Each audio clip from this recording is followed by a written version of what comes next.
Okay, Muskrat Falls, she's a go. We're going. The Gov likes hydro. The government likes hydro, and they like Muskrat Falls. It's been a contentious issue for all the obvious reasons, the cost alone. I mean, there's been some conversation offered to whether or not we need the power to justify a multi-billion-dollar hydro development.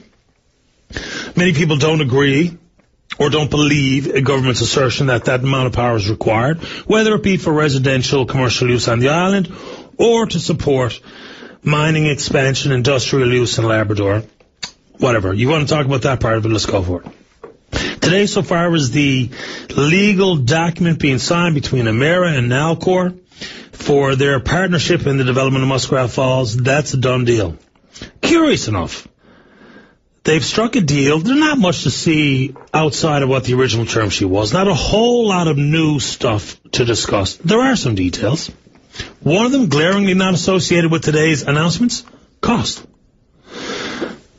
Most people, whether or not there was another way or a deal with Quebec, we'll talk about Quebec in a second, whatever the case may be, the number one cause for concern for everyone in the province, including me, including myself, no matter what you say, Bruno, cost is my number one concern. It's also Bruno's.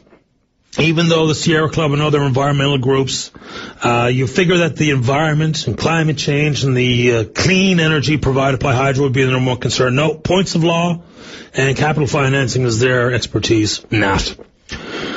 So Muskrat Falls, what are we doing today? Not a whole lot. The Nova Scotia consumers, their rate they'll be paying has not been decided yet, was not announced. There's regulatory hearings coming later this year in Nova Scotia to determine that amount. Here are some of the new details. Nova Scotia will get power in the early years of production. That's the first 5 years-ish. It won't be the 20% as was always discussed. It's a 50-year plan compressed into 20 to 35 years. So in essence, they'll be getting between 24 and 25% of the power for the first 5 years. Also, for cost overruns, this is a massive concern. If cost is your number one concern, it is mine, then certainly cost overruns will be the most worrisome piece of whatever the proposed number is at the end of the day. Which I can't believe they didn't talk about the numbers a bit more today. Anyway, they're not done. Hustle up, boss.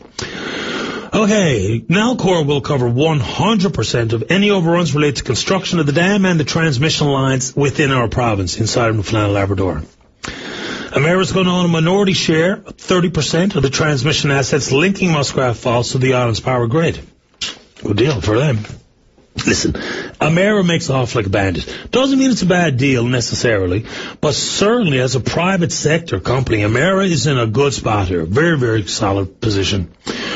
Overruns on the maritime link between Cape Breton and Newfoundland, if not approved by Nova Scotia's utility regulator, will be split between Emera and Nalcor. There's a caveat that is really worrisome. How can we depend on the PUB of Nova Scotia to have any sort of rulings that come down against one of their big private sector generators? I don't know. It seems like the fix is in on that one. And maybe that's an unfair comment regarding utility regulators, but this is not a regulator piece as they're used to having presented. You know, applications for rate hikes and whatnot. This is a totally different piece. So cost overrun on a maritime link between a private company and a Crown Corp. We're at the mercy of the Nova Scotia utility regulator to help share that cost with Emera. Don't like that. After that, Emera will pick up the first 5% if Nova Scotia's utility regulator says so. Nalcor the next 5%, and then they split the cost 50-50 afterwards. All right. So there are the particulars. Not a whole lot of new information coming out. Nothing to see here, folks. Except it's a go, baby. Muskrat Falls is going to happen. Now, everyone talked about the contractual arrangement today being a necessary step towards sanction, and of course it is, because you can't have a sanction without all the partners having signed on the dotted line for where their commitments lie. Jurisdiction-wise, financial commitments, the ratio, the breakdown of cost overrun liability, X, Y, and Z. You get it. So, what do you think? No mention of the Labrador mine expansion. Well, they breathed over it. So once again, I'll reiterate my take on the whole affair. It's been a really bizarre, messy boondoggle of a communication strategy regarding Muskrat Falls. You'll all remember initially was Shag Quebec. And, buddy, you know what? I think if it had to stick with that, it was a big part of the theme today. Jerome Kennedy, the minister from Nova Scotia, they're all saying, boy, this gets us out from under the thumb of Quebec. That was the initial thought behind, beyond the need for power, beyond the development of a hydro asset, beyond all of that was Shag Quebec, right? It went away and it became about all kinds of stuff. Doing away with Holyrood, our burden so far as the fluctuation of price of oil goes, and the stability of rates available through hydro, the residential need, industrial need, blah, blah, blah, blah, blah. The mining expansion, Labrador, and then, of course, Shag Quebec might have been the biggest sell. And it went away. People don't believe that the negotiations with Quebec have been forceful enough.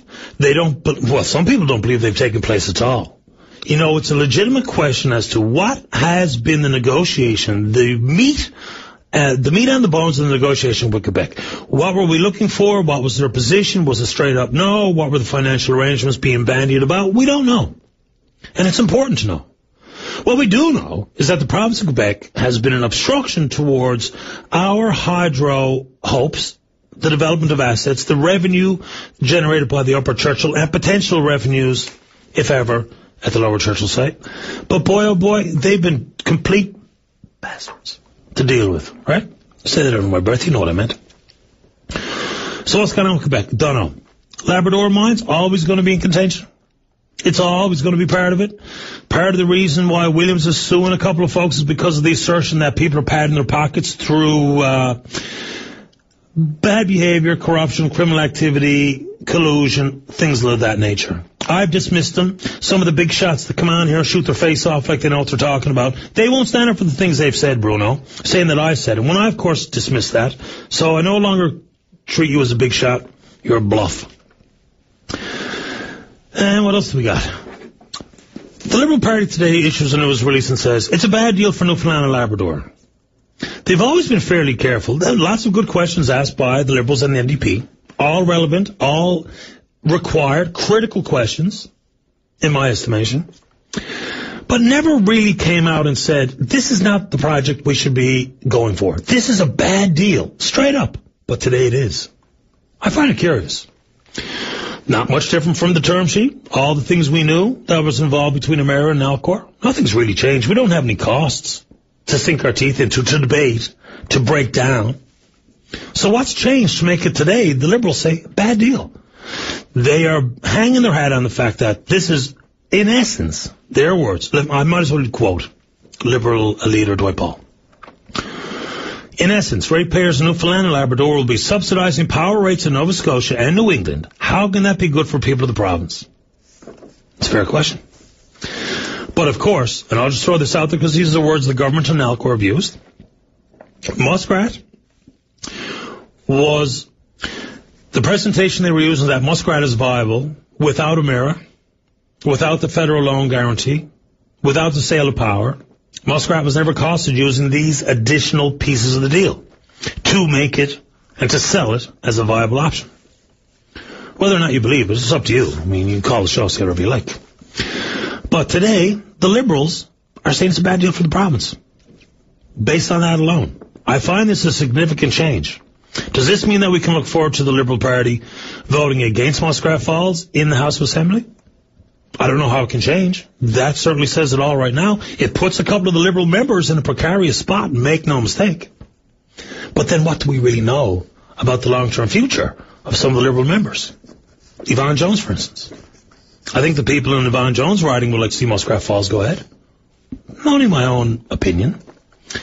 But is she going to be sticking around to where this puts her in a precarious spot? Maybe not. Maybe this is all very, very calculated. Make no mistake, it is. For God's sake, the political parties, you know, only the dumbest just shoot from the hip. It's a calculated game. So I wonder. And for the NDP, I haven't heard anything from them today based on today's stuff. If they're listening, of course they are. We appreciate you listening. You can give us a call. What do you think, folks? I don't think that much was discussed today. But Quebec, and then we talk about, one sec, drop a Mountain Dew. Holy moly. We're back. Between BC and Alberta fighting over the pipeline and royalties and tax breaks and all that kind of stuff, and between Quebec being the obstructionist that they are, the most counterproductive entity in the Union, the most illegitimate business partners. All of those conflicts that we have in this country, is it now time for the federal government to get involved? We know they won't. Why? Because there's politics at play, for the love of God. This is not about whether or not it's prudent, whether or not it's fiscally responsible, whether or not it's the quest for clean energy, whether or not it's the betterment of people's lives and the economic viability of certain regions, certain projects. No, sir. It's only about how many friggin' seats you can win, which makes them a pain in the neck. In my opinion, it's time for the federal government to start getting involved. Full force, national energy strategy. Come on, I said it yesterday, right? East-West grid. Well, what the hell is everyone missing here? The generation of power, the need for power in certain pockets of the country with no access like we're able to provide and no generating capacity that we're able to provide. Imagine the reduction of costs. The burden on ratepayers, Canadians, voters, you dingbats in the federal government. The burden downloaded on us because of your ineptitude, your gutless approach to the province of Quebec. Is everyone else sick of it? You know, at one point I thought, my God, we can't get rid of Quebec. Such a critical part of the country. Geographically, financially, historically, culturally. Beat it, Quebec. Salut. Anyway, what do you think of it all? Give us a shout.